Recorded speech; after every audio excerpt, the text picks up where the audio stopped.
Fernando, un placer. Muchas gracias. Contar con tu presencia. Yo me voy a permitir, aunque ya nos has dado un pequeño tip de lo que ahora mismo estás haciendo, que estás de profesor con los futuros diseñadores allí en la Politécnica en Madrid, que eso es una maravilla. Sí. Eso es un lujo, ¿eh? Es un lujo poder dar esa orientación desde el principio, pero voy a daros algún tip para que conozcáis su trayectoria profesional. Ha estado ligada durante más de 20 años a empresas multinacionales líderes en el sector del luxury retail. Ha diseñado y ejecutado proyectos de formación y coaching en departamentos comerciales, desarrollo de producto, marketing y relaciones humanas, como coordinador de formación a nivel mundial. Desde 2015 trabajas como coach de equipos, consultor y formador experto en áreas comerciales, estrategia para la construcción de equipos y habilidades de dirección de empresas. Y ahora estás con los diseñadores a tope. Es el tiempo que nos toca, quiero decir. Y fijaros que esto lo voy a llevar... Lo hablaba esta mañana, Alejandro, creo que hablábamos, ¿verdad? Estamos de alguna manera en un momento donde se ha virtualizado mucho la especialidad y se ha, de alguna manera, abandonado ese concepto de integración del conocimiento, ¿no? Y esto vincula, y el otro día lo reflexionaba y lo hablábamos esta mañana, cómo los profesionales del futuro probablemente tengan que ser más polifacéticos, ¿no? Más allá que especialistas, ¿no?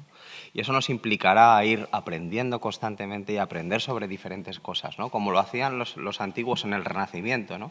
Veíais a Leonardo da Vinci. Leonardo da Vinci era diseñador, era pintor, era escultor. Quiero decir, no se quedaba en una de las únicas áreas del conocimiento, ¿no? Y esto, fijaros que hace poco falleció uno de los escritores, y hace muchos años leí un libro que se llama Conscience, yo os lo recomiendo, porque abogaba precisamente por eso, ¿no? Por gestionar el conocimiento de la humanidad a través de una integración de todos los posibles conocimientos. O sea, dices, es que yo soy escultor, y eso implica que no pueda ser pintor, es que un poeta no puede escribir una canción. Por ejemplo. A eso me refiero. Pues, Fernando, hemos estado hablando en estos días, incluso hace un rato también, que una de las cosas importantes que tenemos que hacer es definir los conceptos, tener claras los términos también, porque hay un poco de arte, artesano, escultura. Hace un rato lo comentábamos. ¿Cómo defines tú lo que es la artesanía? Pues fijaros que la artesanía al final viene de artigliano, ¿no? Que es el arte de hacer las cosas con las manos. Es algo tan complejo y tan sencillo como esto, ¿no? Entonces, efectivamente que la artesanía, el arte, el diseño, de alguna manera intervienen, interactúan unos con los otros, ¿no? Y necesitamos saber entender dónde estamos poniendo el foco, ¿no? Porque en el foco de creación de un producto artesano, a lo mejor el foco lo estoy poniendo en la técnica que estoy utilizando. En la creación de una obra de arte, a lo mejor el foco lo estoy poniendo en la emocionalidad que quiero transmitir con esa obra de arte. Y a lo mejor en un diseño el foco lo estoy poniendo en la parte racional de cómo le voy a dar forma a ese objeto para que sea de valor en el uso diario, por ejemplo. ¿Eso implica que un artesano no utilice su cabeza? No. ¿Eso utiliza que un artesano no utilice sus sentimientos, sus emociones? No.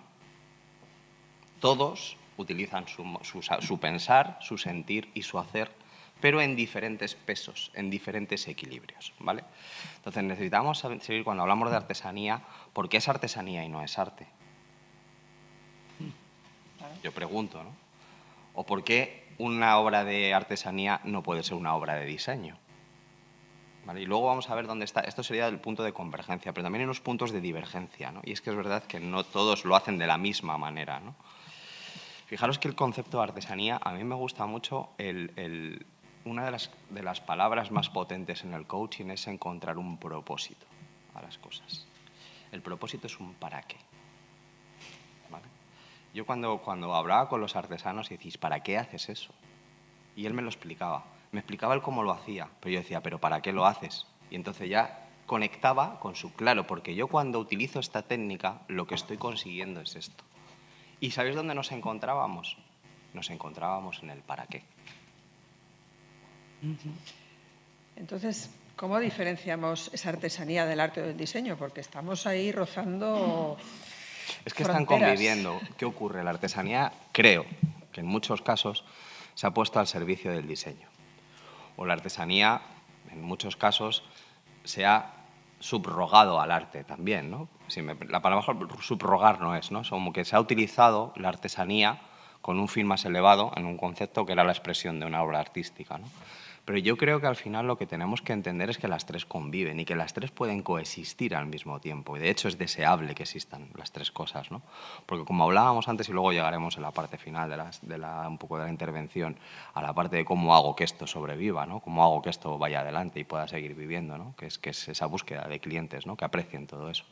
Yo creo que al final es entender las diferencias entre el artesano y el artista, ¿no? El artesano al final tenía una finalidad que era intentar sobrevivir o vivir vendiendo los artículos que él fabricaba, que en muchos casos eran artículos de uso diario, eran de uso cotidiano, ¿no?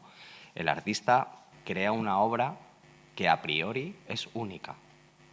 No tiene la intencionalidad de ir replicando ese cuadro 100 veces. ¿Se entiende?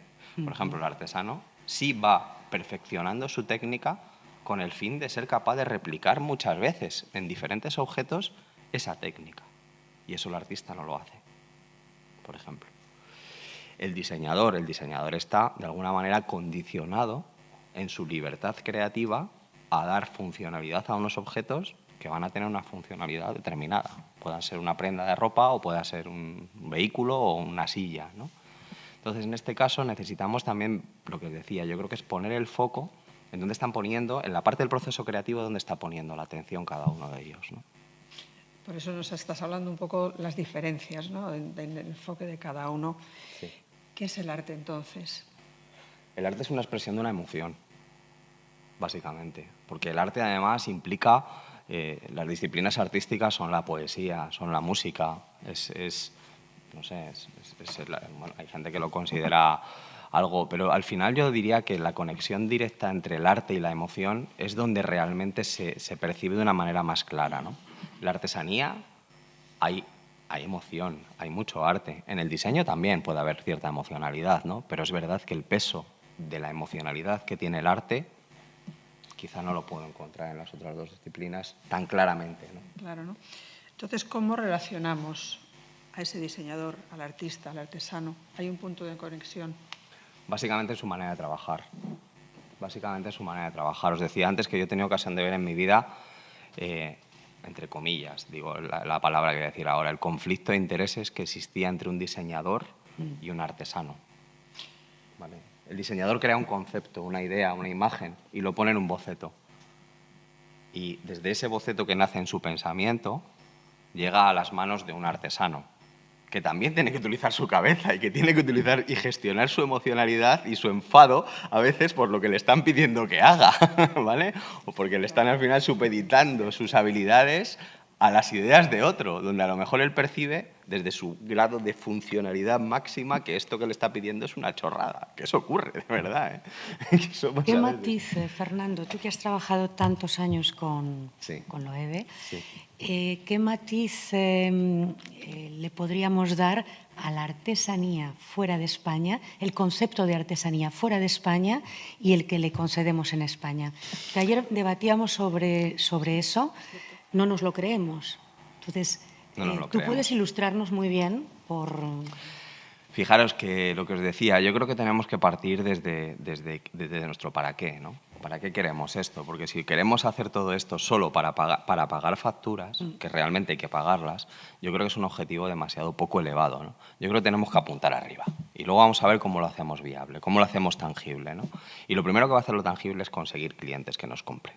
Porque sin clientes todo esto está muy bien, esto es muy bonito, pero sin clientes no lo vamos a conseguir. Fijaros que yo lo querría enlazar en las clases de historia muchas veces nos hacen gracia, porque incluso fenómenos como la moda surgen de la artesanía. Y ahí lo explicamos en la asignatura. El origen de los ciclos de la moda, hubo un momento en la historia de la humanidad donde las personas tenían que vestir necesariamente del gremio artesano al que pertenecieran.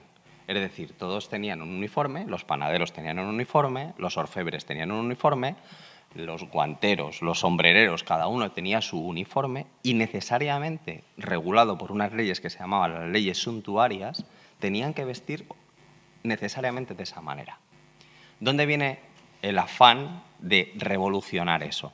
En lo que fue el origen de las modas, que fue introducir elementos dentro de un atuendo impuesto que te hicieran diferente al otro. ¿Vale? O sea, el hecho de que los artesanos de éxito de un momento dado que vestían de determinada manera fueran capaces de adquirir otros tejidos de mayor riqueza e incorporarlos a su uniforme de artesano, marcaba una diferencia social percibida entre ellos.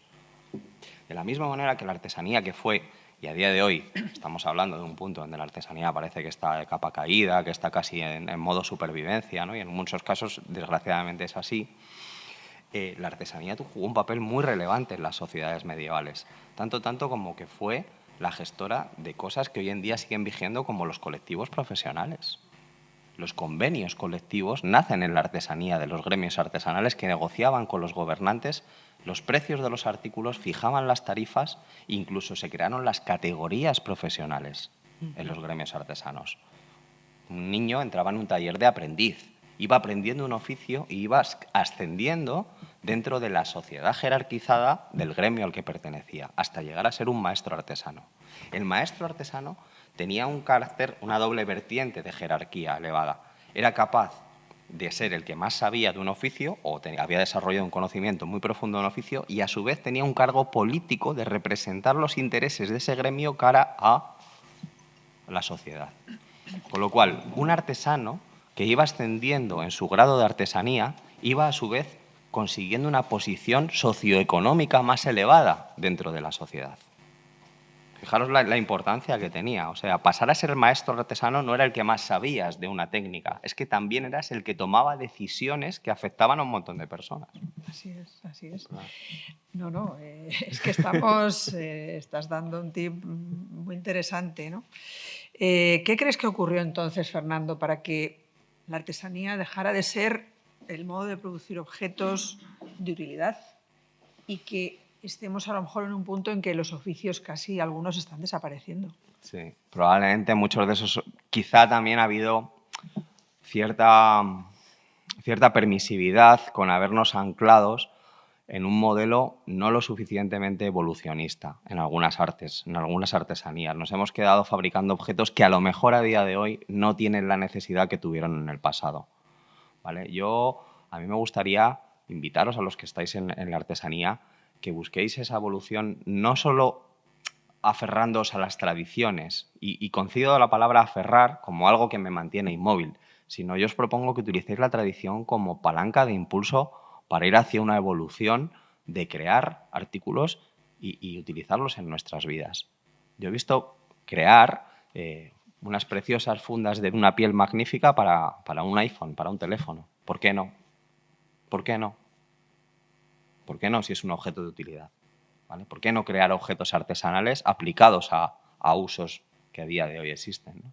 Entonces yo invito a los artesanos a que busquéis ese punto de rebeldía, de buscar evolucionar para a su vez revolucionar las ideas que hemos preconcebido, que nos han contado y que hemos comprado de antiguo como inútil, ancestral o tradicional como viejo, anticuado. No necesariamente, no necesariamente. Es que nos has hablado hace un momento del valor que la artesanía y el artesano desempeñaba en el pasado. ¿Y ahora cómo estamos? ¿Cómo está el artesano, digamos, en qué momento se encuentra la artesanía en este presente? Pues hay muchas realidades, tantas como artesanos. Cada artesano tiene una realidad diferente. ¿Dónde está? Pues cada uno estará donde esté, ¿no?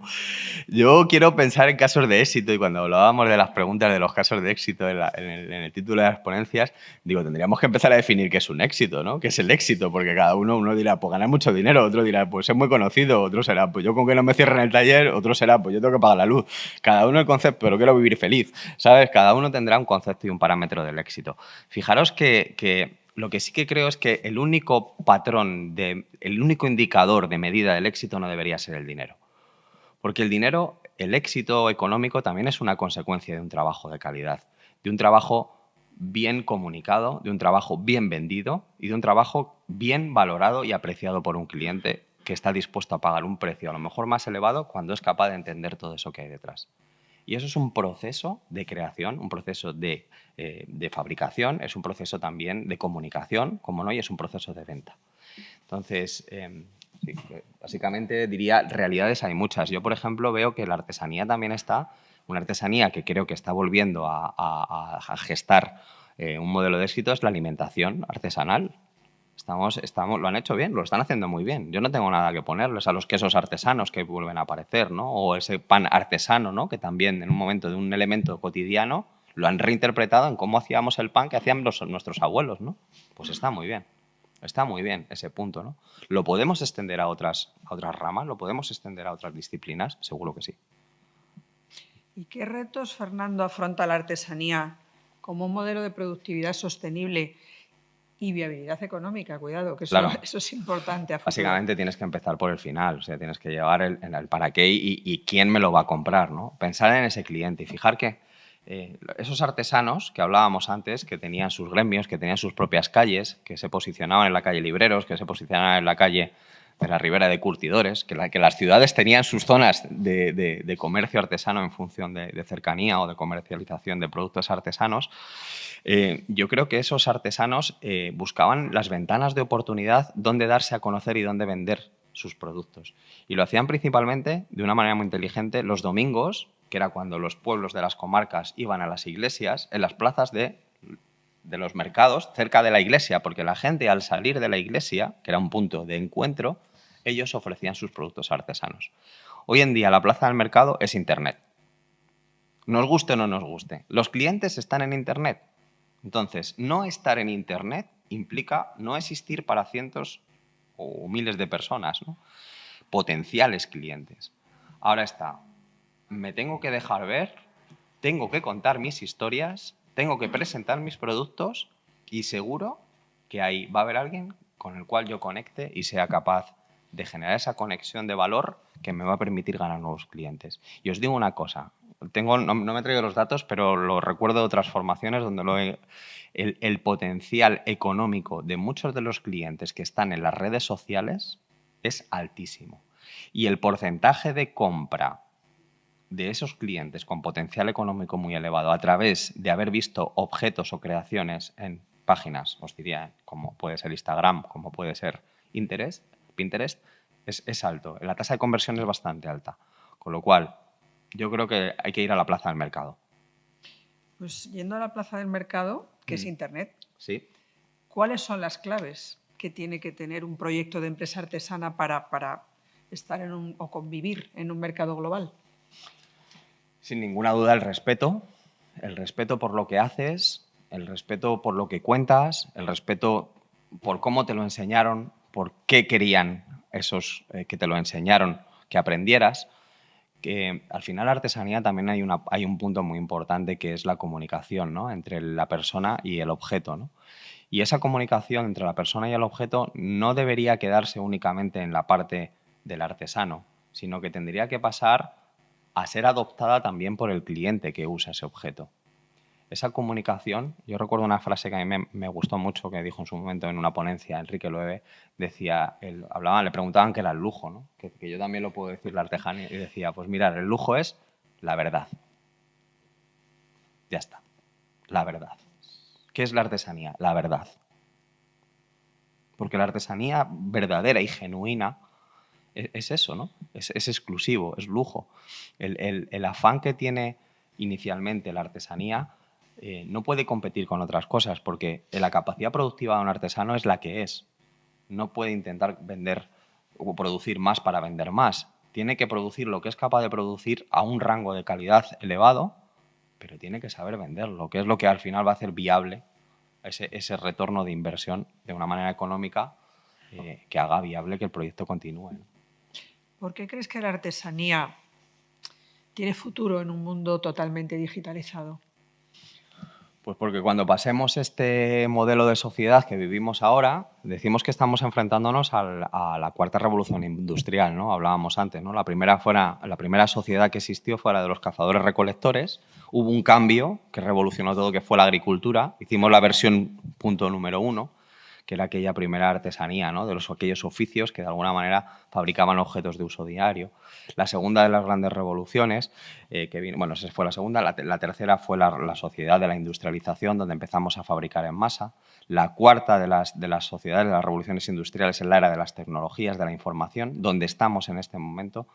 pero yo estoy casi seguro, ya muchos lo están visionando así, la revolución 5.0, que será la quinta de las revoluciones industriales, será la de la humanización. ¿Vale? No vamos a poder competir con las máquinas en muchos de los procesos, lo único que vamos a poder hacer es humanizar todo lo que ahora están ocupando y cada vez van a ocupar más la parte digital. Con lo cual yo creo que la artesanía va a ser un gran embajador en el tiempo, donde como cuando nos perdemos, cuando vamos por un camino por el bosque, nos hemos perdido y nos desorientamos, lo que hacemos es darnos la vuelta, es desandar el camino andado para volver a encontrarnos, y ahí es donde la artesanía puede aparecer. En ese momento donde nos volvamos a encontrar con aquel punto donde nos desviamos y nos fuimos hacia un sitio donde quizá no deberíamos haber llegado. Sí. Me gustaría que nos dieras una idea de modelos de empresas responsables hacia la artesanía. Bueno, fijaros, yo donde ha sido donde yo nací como profesional, que fue el Loewe, para mí ha sido un gran, y sigue siendo un gran referente en términos de respeto artesano, aun cuando, fijaros, y lo digo sin representar a nadie, yo ya no represento a Loewe porque ya no trabajo allí, pero sigue siendo para mí una fuente de inspiración en el amor con el que los trabajadores, sobre todo la parte artesanal, las partes de los artesanos con la que creaban esos objetos, ¿no?, de belleza, ¿no?, que luego otros vendían en otra parte del mundo a personas que ni siquiera sabían qué significaba la palabra flamenco. Tendríamos que formar a los equipos en Asia porque no sabían lo que significaba que un bolso se llamara el bolso flamenco, ¿no? Entonces les tenía que decir que es un arte que se compone de 3 palos, de la danza, del baile, de no sé qué. Entonces ellos lo entendían y eran capaces de, a través de entender eso, transmitírselo a los clientes, que a su vez lo entendían y lo compraban y lo apreciaban. Poníamos en valor. Haciendo un pequeñito salto en el tiempo. Sí. ¿Qué papel crees que van a ocupar los productos artesanos en nuestras vidas? Yo creo que cada vez serán ese toque de humanidad tan necesario que vamos a tener. Creo que la artesanía ya ha llegado a nosotros a través de lo más inicial, que es la alimentación. Cada vez buscaremos tener más contacto con ese lado humano en nuestra relación con los objetos. Con los objetos no solo de uso de vestimenta o de uso diario, sino incluso con la propia alimentación. Cada vez todos buscamos maneras más naturales, más sostenibles, más artesanas de producir alimentos, ¿no? ¿Por qué no hacerlo extensible a otras áreas? ¿Por qué no dotar de humanidad a eso? Antes de llegar ahí, tendremos que buscar la manera, la estrategia de hacerlo viable. Y eso necesitamos, lo que decíamos antes, hacer proyectos viablemente económicos que permitan a las empresas artesanas no solo sobrevivir, que es lo que están haciendo en muchos, o estáis haciendo en muchos casos con mucho esfuerzo, sino aprender y empezar a vivir, que es diferente a sobrevivir. Cuando hay una persona que tiene un proyecto en mente, un proyecto de artesanía, ¿tú le podrías dar alguna recomendación pues, para que fuera un modelo de éxito este proyecto? Fijaros, que yo diría es, de verdad, quitaros los complejos, que todo lo contrario, que a veces el que más sabe... Hay una frase que a mí me gusta, que muchas veces el ignorante es el que se pone delante para ser visto y el verdadero inteligente es el que se pone detrás para escuchar, ¿no? Y yo esto lo he vivido con muchos de los artesanos con los que he trabajado. Son gente tremendamente inteligente en muchos conceptos, pero que quizá les falta esa parte, exponerte, ¿no? Vencer ese miedo a exponerte, ¿no? Y es ahí donde yo creo que está el punto de la artesanía, el dejarse ver, el hacerse ver y el legitimarte como un arte, como un oficio, como un modo de vida muy, muy digno para muchas personas, ¿no? Y que no solo te acaba en ti ni termina en ti, sino en todas aquellas personas que van a hacer uso con tus objetos, con lo que tú has creado, con los artículos que tú has fabricado. Van a llevar una parte de ti a sus vidas y eso es una responsabilidad, pero a su vez también tiene que ser un motivo de orgullo. Un motivo de orgullo. Y es lo que creo que en este momento está adoleciendo la artesanía. En algunos casos, nunca se puede decir en todos los casos, pero es esa falta de orgullo de decir, joder, aquí estoy yo, macho, me voy a dejar ver y esto es donde estoy. Y valgo lo que valgo. Esto ya es una cosa un poco en tu trabajo actual con lo de coach y trabajando con los futuros diseñadores, porque sí, yo creo que al igual que los diseñadores, a los artesanos les ocurrirá un poco lo mismo. ¿Cómo consigues convencer o forzarles a enfrentarse con que realmente tienen ese talento, que lo tienen que proyectar, que tienen que tener esa confianza? Es muy difícil esto, ¿eh?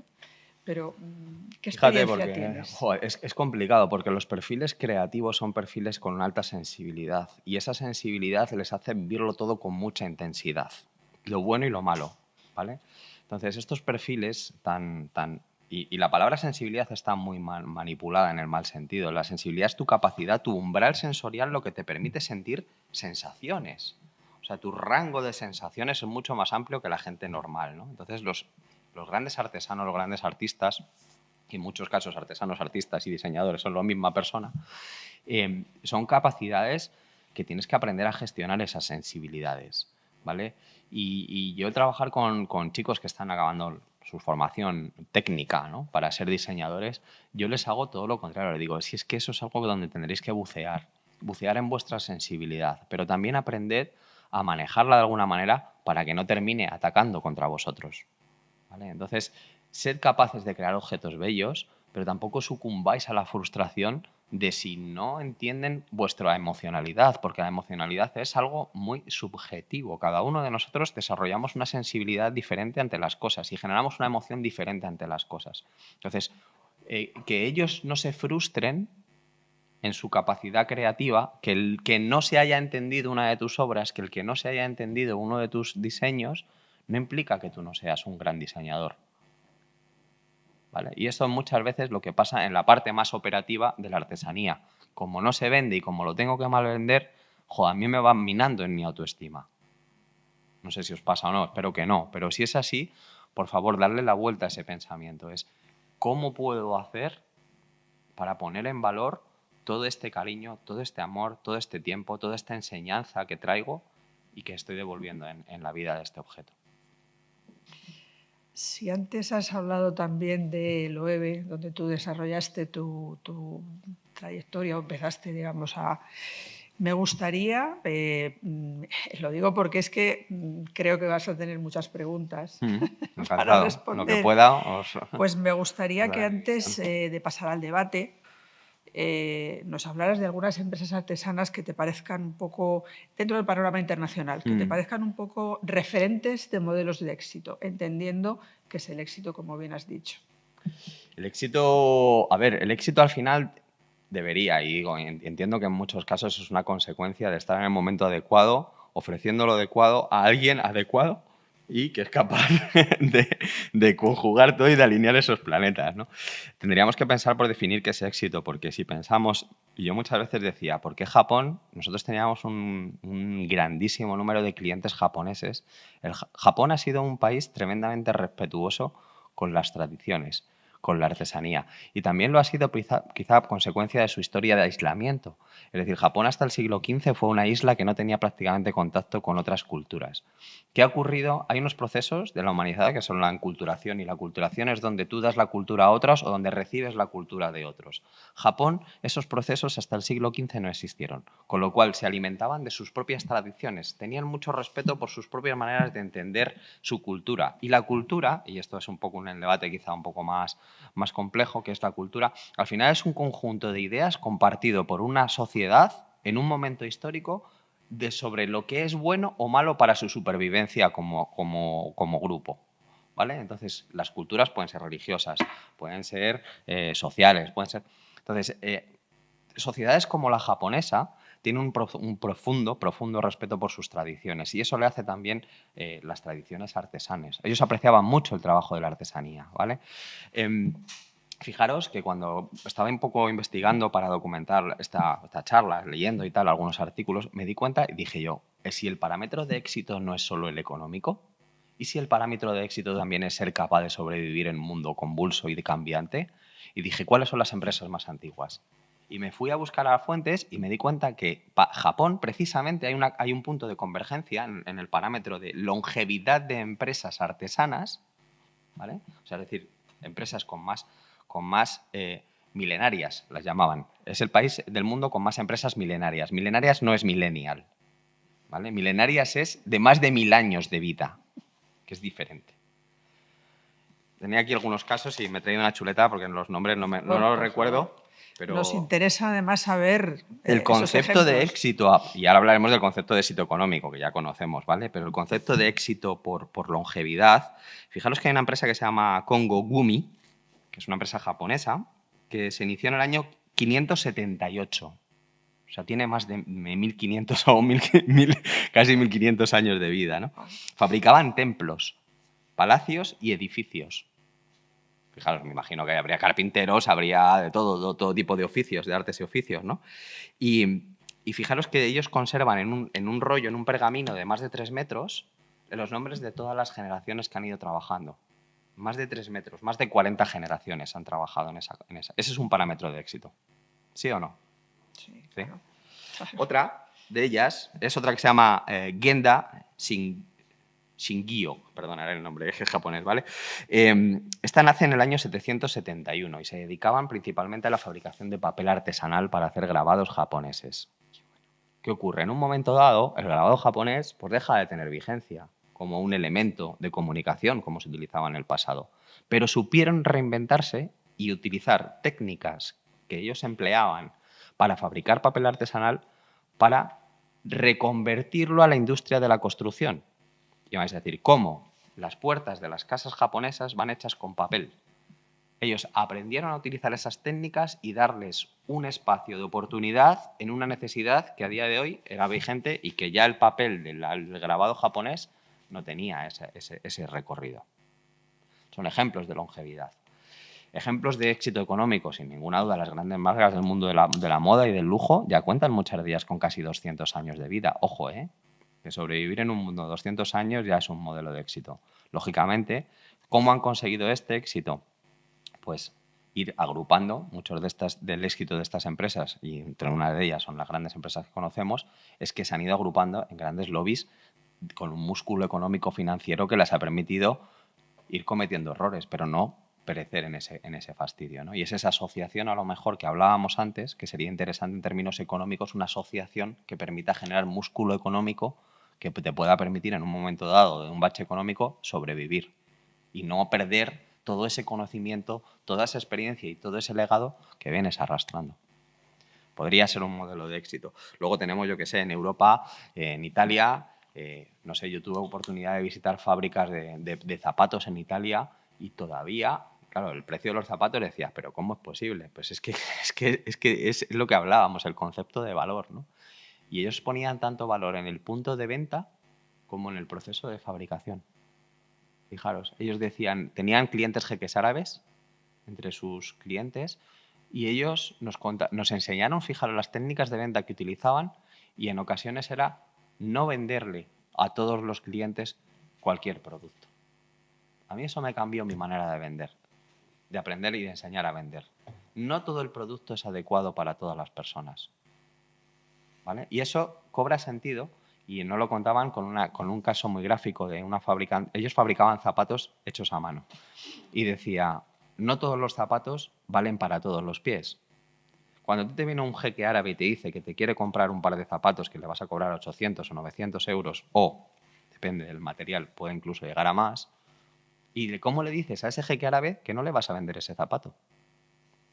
Porque el tema estaba que ese tipo de zapato, para ese tipo de pie, le podía provocar una lesión. Entonces, sí, ¿es un producto de artesanía? Sí. ¿Es un producto bello? Sí. ¿Es un producto de grandes materiales? Sí. ¿Es adecuado para ti? No. Y cuando ese jeque árabe le dijo, y tuve la osadía de decirle, perdóneme señor, no le voy a vender este zapato. ¿Pero cómo que no me vas a vender el zapato? Y decía, tengo dinero para comprarte la empresa. Y decía, el sable aquí. Y le dijo, porque no quiero hacerle daño en su pie. ¿Sabéis cuántos zapatos compró? Pues imagínate. Cada temporada iba y le compraba 10, 15 pares de zapatos. Porque entendió que había verdad en ese producto. Había verdad porque el producto es para ser usado, para acompañar a la persona. Si el objetivo final no es el producto, el objetivo final es hacer un compañero de vida. Y es ahí donde esta manera de vender integraba esas dos visiones. Bueno, yo albergo la esperanza de que también el estilo de vida, que es un estilo de vida actualmente muy, muy racional, pase a un momento donde la reactividad de lo racional pasemos a un modelo más creativo Y a lo mejor ahí mucha gente quizás se despierta la sensibilidad, o espero que así sea, que se despierte esa sensibilidad por empezar. Y fijaros que hay movimientos que ya van un poco avanzan por esto, ¿no? El modelo Slow Life, ¿habéis oído hablar de él? ¿No? Hay gente que ya aboga por un estilo de vida mucho más tranquilo, más sosegado, más en contacto realmente con la naturaleza. Y hay otro movimiento que a mí me parece que también es interesante, bueno, ese yo tengo todavía mis dudas, albergo mis dudas, pero creo que ojalá se convierta en algo bueno, que es el do it yourself. Que es, también lo conocéis, ¿no? Hazte tus propias cosas, ¿no? Al final, hazte tu propia ropa, hazte tu propio... Y el do it yourself, que yo creo que al final habrá mucho churro por ahí, gente vestida como un churro, pero bueno, con la intención de que al final ese modelo de sostenibilidad, pues de alguna manera sea vigente. Yo creo que de verdad, o sea, yo quiero cerrar con un mensaje optimista, ¿no? Y el optimismo es que vamos a buscar la manera de pasar este bache, los que estemos en un bache, vamos a legitimarnos, vamos a perder miedo, vamos a dar un paso adelante, vamos a dejarnos ver, que a veces el miedo muchas veces es lo que nos está frenando, ¿no? Y cuando te das cuenta de lo que hay detrás del miedo, realmente es donde están los sueños de las personas, ¿no? Cuando son capaces de vencer su miedo, atravesar esa niebla y detrás le dices, joder, si es que no era para tanto, ¿no? Entonces yo os digo de verdad, llenaros de valor, porque lo que hacéis tiene mucho valor. Tiene mucho valor. Y luego el precio, a veces se justificará, a veces no lo sabré justificar, pero también voy a buscar a quién contarle la historia, que no es lo mismo. Si yo encuentro la persona adecuada, el impacto puede ser muy diferente. Gracias, Bueno, Fernando. un lujo, ¿eh? Al revés, todo lo contrario. Y Y de verdad muchas- os animo a que contéis esas historias que hay detrás de los objetos y que les empecéis a ver, como ya seguramente lo estáis viendo, como seres vivos, como un poquito vuestros hijos, ¿no? ¿Cuál es la que historia sí. de cada uno de estos hijos? ¿no? Claro Pues que cada sí. uno tendrá una historia, pero hay que contarla. Muy Si bien. no- Pues Muchísimas gracias. muchísimas gracias.